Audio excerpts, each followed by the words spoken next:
Avec nous, Denise Bull, conseillère régionale, présente aujourd'hui à Vesserlin pour l'inauguration de ce grand circuit, ce grand parcours. C'est quelque chose qui a demandé quand même plus de 20 ans de travail, c'est exceptionnel. Absolument, et la requalification d'une telle friche, d'un tel site industriel est extrêmement important pour une vallée. Et ça fait aussi l'extraction du territoire, de l'ensemble de notre massif, qui est très très bien, très important. Et le financement des collectivités est conséquent. Le conseil régional, par exemple? Alors, le conseil régional, fonds régionaux plus fonds européens, 2 600 000 euros. Mais je crois que ce soir, vous avez amené des virements. Absolument. Un montant de 270 000 euros pour le grand tissage et un appel à projet à hauteur de 22 000 euros, donc appel à projet social. Parce qu'il y a encore des choses à faire à Vesserlin. Il y a toujours des choses à faire. On se rend compte que beaucoup de choses ont déjà été faites, mais le site est extrêmement grand et il reste effectivement encore de gros travaux à réaliser. Parce qu'il est vrai que ce site a quand même connu quelquefois au maximum 5 000 employés, mais c'était considérable. Entre 5 et 6 000, m'a-t-on dit tout à l'heure, absolument. Donc, ça augmente. Ah, peut-être. C'est comme les financements. Donc oui, 5 000, même 5 000 personnes au plus haut de l'activité, mais ça faisait travailler des vallées entières. Donc oui, qu'il en reste quelque chose aujourd'hui pour les jeunes générations et ces transmissions, c'est important. Et maintenant, l'avenir, évidemment, est touristique. Il faut faire venir ici les touristes. Je crois que ça augmente constamment quand même. Alors, les touristes, mais il faut aussi que les populations locales s'approprient leur patrimoine. Je pense que ça passe d'abord par là, que chaque habitant du secteur ou du massif vienne visiter ces beaux ensembles et ces belles reconversions.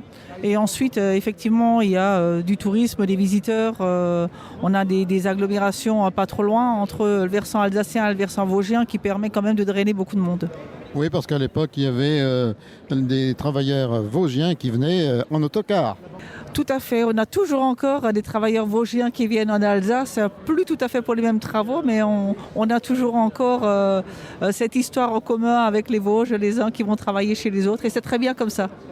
Véronique, une bénévole importante, c'est celle de la Fondation du patrimoine.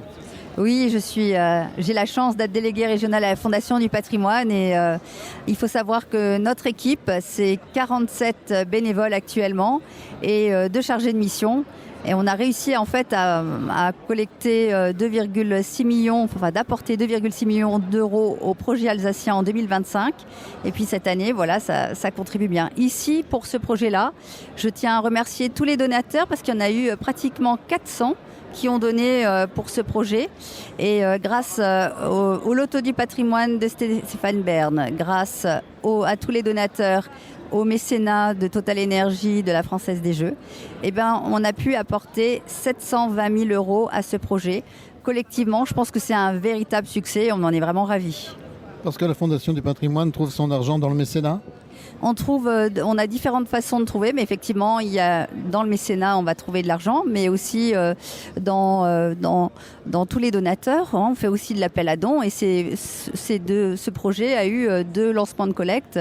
Il y en a même un 3e qui est toujours en cours. Donc si vous voulez encore donner, c'est encore possible. Et vous faites plusieurs interventions en Alsace ? Oui, on a 90 projets sur toute l'Alsace, donc voilà, des projets d'associations ou publics, de communes, ça peut être un lavoir, ça peut être une fontaine, ça peut être un grand site comme ici à Vesserlin. Donc voilà, c'est assez varié. Et puis on a aussi un autre dispositif qui est pour le particulier, qui a par exemple une maison avec un intérêt patrimonial, pas classée, pas inscrite, qui peut avoir une subvention et derrière va pouvoir défiscaliser 50% du montant des travaux de son impôt sur le revenu. Donc finalement, même en tant que bénévole, vous avez beaucoup de travail. Oui, on a beaucoup de travail, tout à fait. En général, ils prennent leur retraite, certains le premier jour et 25 ans après, ils sont à plein temps. Mais on recherche toujours des bénévoles. On a encore besoin de personnes dans certains secteurs et puis aussi avec des compétences peut-être aussi un peu d'architecture, d'événementiel, de communication.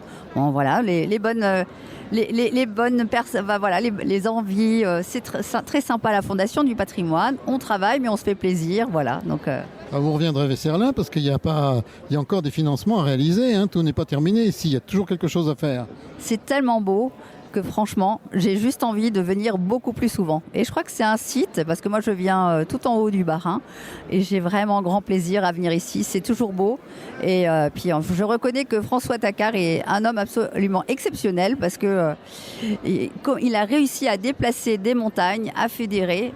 Et aujourd'hui, c'est vraiment un moment important, parce qu'on voit le résultat, que la ténacité, ça donne quelque chose. Donc voilà, un grand bravo à lui.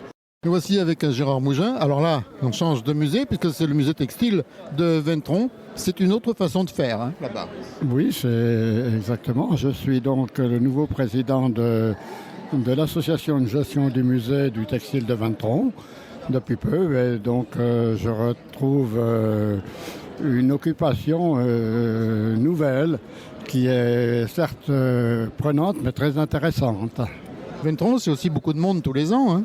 Oui, nous avons, les années passées, nous sommes arrivés à peu près à 10 000 entrées. J'espère que cette année, on arrivera à peu près au même nombre. Et là-bas, donc, on fait un petit peu différent. On fait des démonstrations de tissage et tout ça. C'est quand même aussi un bon retour dans l'histoire. Oui, exactement. Donc, au musée du textile de Ventron, on y retrouve toutes les activités qui ont été réalisées par le passé dans nos nombreuses usines textiles de la vallée, de toutes les vallées vosgiennes. Et donc, on peut y voir des métiers à tisser, à filer, la préparation du coton. C'est pas difficile, ça part de la balle de coton jusqu'à la pièce de tissu. Donc, toutes les activités, toutes les machines sont présentes, des plus anciennes aux plus récentes, et peuvent fonctionner lors de démonstrations régulières. Ben voilà, en tout cas, une belle aventure. Tout l'été, nous en parlerons sur Radio des Ballons, bien sûr. Et on a le plaisir de te rencontrer aujourd'hui, de te retrouver ici à Vesserlin, parce que finalement, des musées du textile, il n'y en a pas tellement sur le secteur. Non, il n'y a pas trop de musées du textile. Enfin, il y en a celui de Ventron, il y en a certainement ailleurs aussi, mais pas dans notre proche contrée. Et le musée de Vesserlin est tout à fait complémentaire au musée du textile de Ventron. Il présente des choses différentes et vraiment complémentaires qui sont parfaitement en symbiose. Alors le héros du jour, s'il en est un, c'est François Tacquart. Ça fait plus de 20 ans que tu travailles ici sur Vesserlin. Et aujourd'hui, c'est une certaine apothéose, même si c'est pas fini. Il se passe toujours quelque chose à Vesserlin. Mais enfin, quand même, aujourd'hui, c'est le grand circuit qui est inauguré. C'est une nouvelle étape. Voilà, ça fait 20 ans qu'on se disait, on a un potentiel énorme pour raconter l'histoire industrielle de l'Alsace et des Vosges. Et il faut la raconter de façon vivante à la mode anglaise, c'est les fameux Living Museum, musées vivants. Et pour que ce soit vivant, il faut qu'il y ait des étapes où il y a des acteurs qui jouent un jeu d'une époque donnée. Et c'est vrai qu'il a fallu 20 ans pour qu'on arrive à tout reprendre, tout retaper, construire le projet, trouver les sous et finalement ouvrir ce 1er mai 2026. Et donc c'est quand même une belle aventure qu'on commence à vivre. Un beau travail, et ouvrir le jour de la fête du travail, c'était Voilà, normal. Exactement, voilà. Nous, on va travailler le jour de la fête du travail, mais on va travailler pour que nos visiteurs, nos amis d'Alsace et des Vosges puissent bénéficier de cette découverte originale, mais aussi de ce loisir, parce qu'effectivement, chaque étape est pédagogique, mais chaque étape est ludique. C'est-à-dire que les enfants s'amusent à chaque étape. Et en même temps, c'est beau, parce qu'on a un très beau site avec des très beaux bâtiments. Et on a 7 ambiances totalement différentes. Donc, c'est un parc de loisirs patrimonial qui est pas cher, 14 € l'entrée, c'est pas cher, et qui permet à une famille ou à des amis du patrimoine de découvrir une aventure formidable. Rappelle-nous ces étapes, justement, c'est cette étape. On commence en 1760, c'est le début de l'industrie textile dans notre région. Ce qu'on appelle l'indiennage, donc c'est l'impression à la planche, qui était interdite par le roi Louis XIV et permis par le roi Louis XVI, et qui permet de faire des beaux tissus pour les bourgeois et pour les nobles. Des beaux tissus colorés. Donc ça sera au rez-de-chaussée du château, dans l'endroit où c'était fabriqué. Puisque le château, d'abord, c'était une manufacture d'impression textile. Puis au premier étage du château, on va connaître la vie des patrons 100 ans plus tard, vers 1850, où en fait, on va découvrir toute leur stratégie commerciale, leur stratégie industrielle, mais aussi leur vie personnelle. y compris en rencontrant le patron lui-même ou la patronne de le cas échéant à certains moments. La troisième étape, c'est dans les jardins. On rencontre un jardinier en 1900, on a repris donc encore 50 ans. Et le jardinier raconte à la fois les beaux jardins de Vesserlin qui sont absolument magnifiques, mais aussi toutes les histoires de jardiniers, la relation avec la patronne, les bagarres entre les deux patronnes, parce qu'il y avait deux patronnes qui n'étaient pas d'accord avec le même jardinier. Donc toutes des histoires. Puis après, on quitte les jardins et on arrive à la ferme. La ferme, c'est quand même un truc un peu spécial. On a une énorme ferme dans l'usine, mais toutes les usines de notre région avaient des fermes parce qu'il fallait avoir des chevaux, des bœufs pour tirer les charges. Mais dans le cas de Vesserlin, il fallait même avoir des vaches pour faire de la bouse et de l'urine parce que ça servait dans le processus industriel. Et donc on raconte toute cette aventure de la ferme et on reconstitue la ferme en 1930 avec des animaux. Donc nous avons des ânes, on aura bientôt un cheval de trait, des vaches, des poules, des canards, des lapins, etc. Et donc nos visiteurs auront un moment ferme, mais un moment ferme 1930. Et on y a aussi dans le sous-sol de la ferme une histoire d'animal dans l'usine, très ludique, très marrante. Et au premier étage aussi la maison du gérant de la ferme, très vivante aussi. Puis après, on prend une passerelle, on va à la grande chaufferie. Alors là, c'est assez formidable, hein. C'est un vrai son et lumière bizarre, inquiétant et en même temps rigolo. Puisque non seulement on raconte l'histoire de l'énergie, mais aussi on peut monter en l'air à très grande hauteur et descendre et rencontrer des petits bonhommes étranges qui sont les travailleurs de la chaufferie. Puis on passe au laboratoire. Le laboratoire, c'est un endroit plus austère, on teste les produits, mais aussi on a beaucoup de films qui racontent l'usine en l'an 2000. Donc on voit les ouvriers au travail, dans différents ateliers. Et enfin, on passe à la salle des turbines. Alors là, c'est la fin de l'usine et son renouveau. On a toute une scénographie à l'arrière de la salle des turbines qui raconte le renouveau, comment on a raisonné, qu'est-ce qu'on a fait pour y arriver, avec un petit film très rigolo, parce que le jeune graphiste qui a fait ce petit film, il a fait des choses un peu à la mode moderne, si vous voulez. Et puis une exposition sur la transformation du site qui a été faite depuis l'an 2003 jusqu'à l'an 2020, si vous voulez. Voilà, donc on arrive au bout de l'aventure et c'est quand même une belle aventure industrielle et humaine qu'on raconte. Mais la grande chaufferie, c'est quand même grave, parce que la grande chaufferie, finalement, ça n'a pas été évident, elle a failli disparaître, elle a eu chaud là. Alors ce qui est paradoxal, c'est que la plupart des bâtiments qu'on visite ont failli être démolis, hein, puisqu'effectivement, à un moment donné, personne n'avait d'idée. Et même moi, j'avais envisagé de démolir la grande chaufferie parce que le maire de l'époque m'avait dit il faut la démolir, elle n'est pas belle, etc. Heureusement qu'on ne l'a pas démolie, c'est devenu maintenant un vrai monument. C'est un peu notre Beaubourg, puisque Vesserlin s'appelait le Petit Paris. Et quand il y a le Petit Paris, il y a un petit Beaubourg. Et c'est la grande chaufferie de Vesserlin, qui est un espace à la fois culturel, mais un espace un peu magique, étrange, inquiétant. C'est inquiétant, il faut se méfier, hein, mais enfin en même temps c'est rigolo, bien sûr. Hein. Tout à fait. Hein. Alors justement, je parlais de laboratoire qui nous amène à la période la plus contemporaine et quasiment... avec la fermeture, ça fait le lien finalement. Ça parle à beaucoup de gens forcément. Voilà. En fait, le laboratoire est resté tel quel. On a gardé tout. On a gardé 20 000 échantillons de tissus. Nous sommes capables de reproduire 20 000 tissus qui ont été conçus à Vesserlin entre 1930 et l'an 2000, si vous voulez. On peut les reproduire. On a tous les outils pour le faire. Et on a aussi l'ambiance du laboratoire. Et on a beaucoup de films sur l'usine de Vesserlin, mais aussi d'autres usines qui peuvent raconter le travail ouvrier, si vous voulez. Un jour, on fera une vraie salle des machines 20e siècle, mais ça sera pour plus tard. C'est un élément du futur écomisé. Mais en tout cas, ça raconte vraiment une histoire de cœur, puisque c'est la vie des ouvriers qui est racontée dans ces laboratoires. Donc du coup, ça peut donner un renouveau ? Voilà, tout à fait, voilà. Alors, moi, je suis en contact avec des industriels textiles qui veulent faire de Vesserlin leur lieu de valorisation de leurs produits actuels. On a des conventions avec plusieurs industriels qui sont dans la boutique, mais aussi qui veulent faire des expositions avec nous.